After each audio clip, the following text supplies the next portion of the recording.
શ્રી ગણેશાય નમઃ. મિત્રો, આપ જોઈ રહ્યા છો યુટ્યુબ આપણી ચેનલ આવો સત્સંગમાં આપ સૌનું સ્વાગત છે. આજે પુરુષોત્તમ માસનો 17મો દિવસ છે.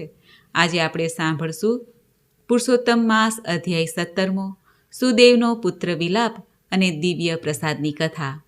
જો આપને આ વિડીયો પસંદ આવે તો લાઈક કરજો, શેર કરજો. આપ આ ચેનલ પહેલી વખત જોઈ રહ્યા છો તો સબસ્ક્રાઈબ કરી લેજો, જેથી આવનાર આ વિડીયોની માહિતી આપ સુધી તુરંત પહોંચી શકે. ધન્યવાદ. કૃષ્ણ ગોવિંદ હે રામ નારાયણ શ્રીપતે વાસુદેવ અજીત શ્રીનિધે અચ્યુતાનંત હે માધવ અધોક્ષ દ્વારકા નાયક દ્રૌપદી રક્ષક. હે પ્રભુ પુરુષોત્તમ, અમે આપની શરણમાં છીએ. હે દ્રૌપદીના રક્ષક, આપને પ્રણામ છે. શ્રી પુરુષોત્તમ મહાત્મય કથા અધ્યાય 17મો, સુદેવનો પુત્ર વિલાપ. સુતપુરાણી સૌનકાદિ ઋષિઓને કહે છે, હે મુનિશ્રેષ્ઠો, ગૌતમીના આશ્વાસનથી સુદેવ શોકમુક્ત તો થયા અને એણે પોતાના ચિત્તને પ્રભુ ચિંતનમાં પોરવ્યું. આમ ઘણો વખત વીતી ગયો. તેનો પુત્ર 12 વર્ષનો થયો હતો. એક દિવસ દર્ભ અને સમિધ લેવા જંગલમાં ગયો. આ સમયે સુખદેવ પોતાના મિત્રો સાથે કૂવા પાસે રમવા લાગ્યા. બધાને તરતા આવડતું હતું, તેથી બધા કૂવામાં ઉતરીને જળક્રીડા કરવા લાગ્યા. તેઓ કૂવામાં સંતા કુકડી રમી રહ્યા હતા. એવામાં સુખદેવે મિત્રોને છેતરવા માટે ઊંડા જળમાં ડૂબકી મારી. ભાવીનો ભૂલાવ્યો તે કૂવાના ઊંડા જળમાં આગળ વધ્યો. અહીં તે બરાબર સપડાઈ ગયો અને તેણે બહાર નીકળવા માટે ઘણા પ્રયત્ન કર્યા, પણ તેમાં તેને નિષ્ફળતા મળી અને અંતે તે કૂવામાં ગુંગળાઈને મૃત્યુ પામ્યો. થોડા સમય સુધી રાહ જોવા છતાં સુખદેવ પાણીની સપાટી ઉપર ન આવતા તેના મિત્રો ગભરાઈ ગયા. તેઓ દોડીને તેની માતા ગૌતમી પાસે પહોંચી ગયા અને તેમને આ બનાવની જાણ કરી. આ સમયે સુદેવ પણ આવી પહોંચ્યા હતા. આ વાત સાંભળીને બંને પતિ પત્ની બેભાન થઈ ગયા. થોડી વાર પછી ભાનમાં આવતા તેઓ કૂવા તરફ દોડ્યા. બધાએ ભેગા મળીને સુદેવના શબને કૂવામાંથી બહાર કાઢ્યો. પછી પતિ પત્ની ચોધાર આંસુએ રડવા લાગ્યા. તેઓ પાગલ જેવા બની ગયા. સુદેવ પાગલ અવસ્થામાં બોલવા લાગ્યા, હે પુત્ર, મારી સાથે તું ઘેર ચાલ. અમે તને લીધા વગર ઘેર જવાના નથી. તું કેમ સૂઈ રહ્યો છે? જલ્દી ઉઠ. તારા મિત્રો તને વેદાધ્યન કરવા માટે બોલાવે છે. ગુરુ તને શાળાએ બોલાવે છે. માટે જલ્દી જલ્દી ઊભો થા. દીકરા, તારા વગર જીવવું નકામું છે. હે પુત્ર, કોઈ દિવસ નહીં અને આજે અમને પૂછ્યા વગર શા માટે છાનો માનો કૂવે રમવા આવ્યો? મારા કયા પાપની ઈશ્વરે મને સજા આપી છે? અમે તારું શું બગાડ્યું હતું, હે પ્રભુ? શા માટે અમારી પાસેથી અમારા પુત્રને છીનવી લીધો? હે દીનદયાળ, હે દયાળુ પ્રભુ, પુત્ર વિરહના અગ્નિના તાપથી બળતા અમારું રક્ષણ કરો. હું મારી મૂર્ખાઈનું ફળ ભોગવી રહ્યો છું. મેં હઠ કરીને પુત્ર પ્રાપ્તિ કરી, તેનું જ આ પરિણામ લાગે છે.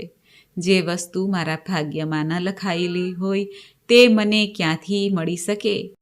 પુરુષોત્તમ મહાત્મયનો સુદેવનો પુત્ર વિલાપ નામનો 17મો અધ્યાય સંપૂર્ણ. બોલો પુરુષોત્તમ ભગવાનની જય. તો મિત્રો, આપણે સાંભળી પુરુષોત્તમ મહાત્મયની કથા. હવે આપણે આ દિવસની વાર્તા કથા પણ સાંભળીએ. દિવ્ય પ્રસાદની કથા. રામનગરમાં રાજા ભૈરવ રાજ કરે. જેનું નામ તેવું કામ તે કરતા. તે ક્રૂર અને ઘાતકી હતા. સાધારણ ગુના માટે તે આકરી સજા કરતા.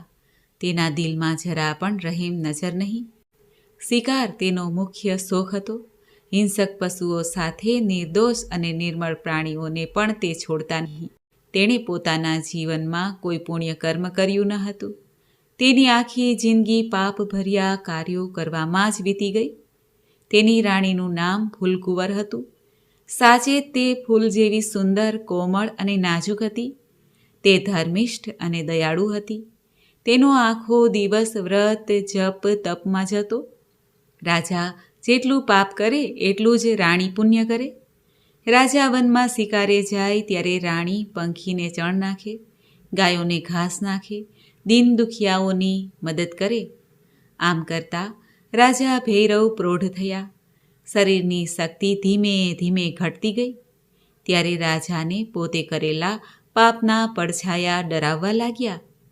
રાજા ઊંઘમાંથી ઝબકીને જાગી જતા, કરેલ પાપ યાદ કરીને સંતાપ કરતા.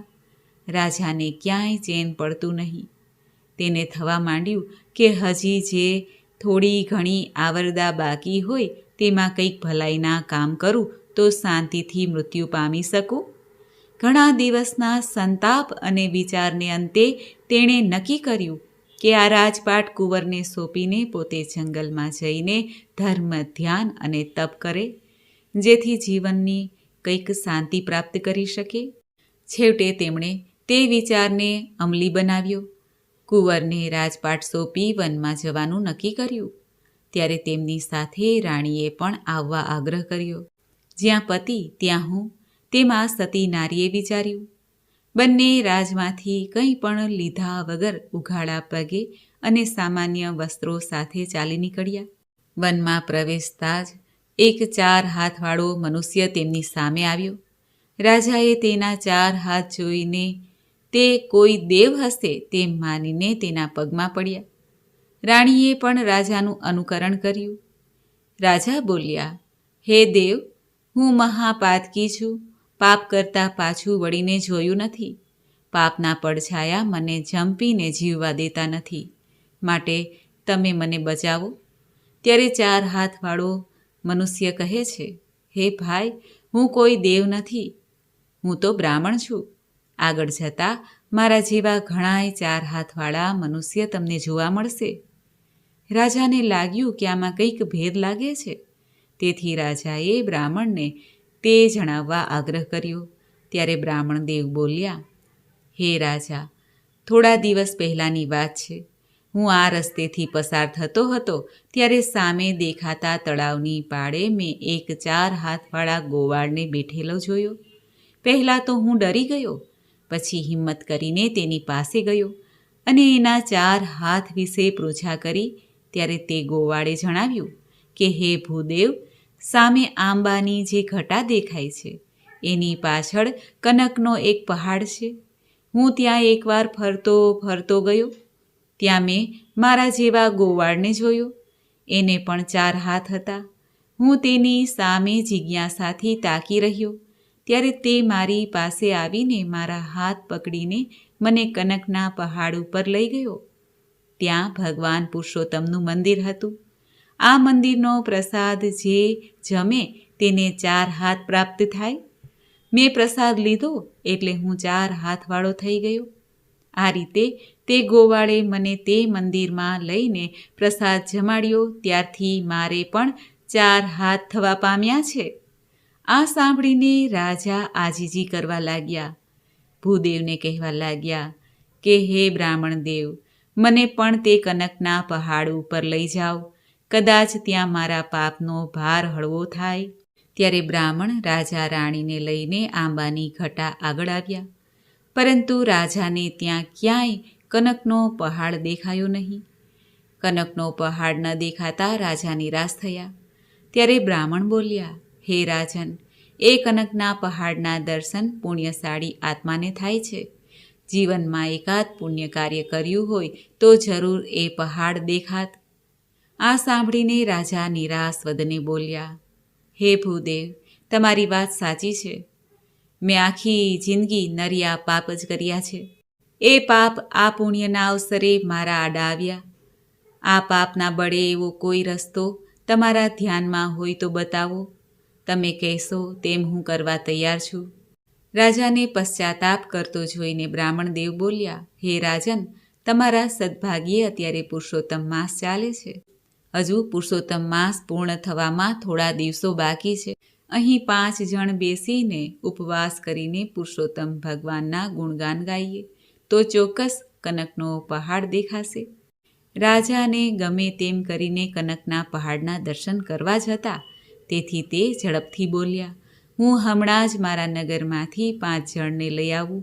એ 5યને ઉપવાસ કરાવીશું અને ભગવાનના ગુણગાન ગવડાવીશું. પછી તો મને કનકનો પહાડ દેખાશે ને.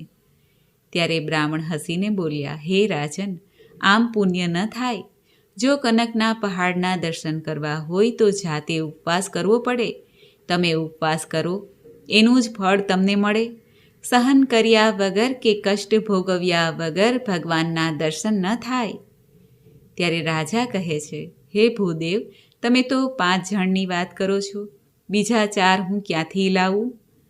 બ્રાહ્મણ કહે છે, હે રાજન, તમે તમારા નગરમાં જાઓ અને તમારા પ્રધાન નગર શેઠને બોલાવી લાવો.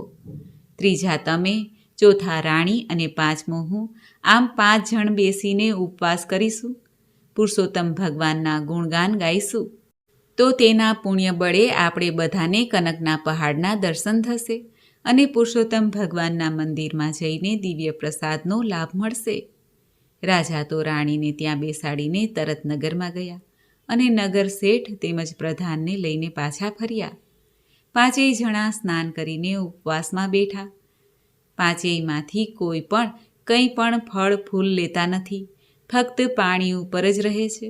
આ 5 જણા પુરુષોત્તમ ભગવાનના રાત દિવસ ગુણગાન ગાયા કરે છે.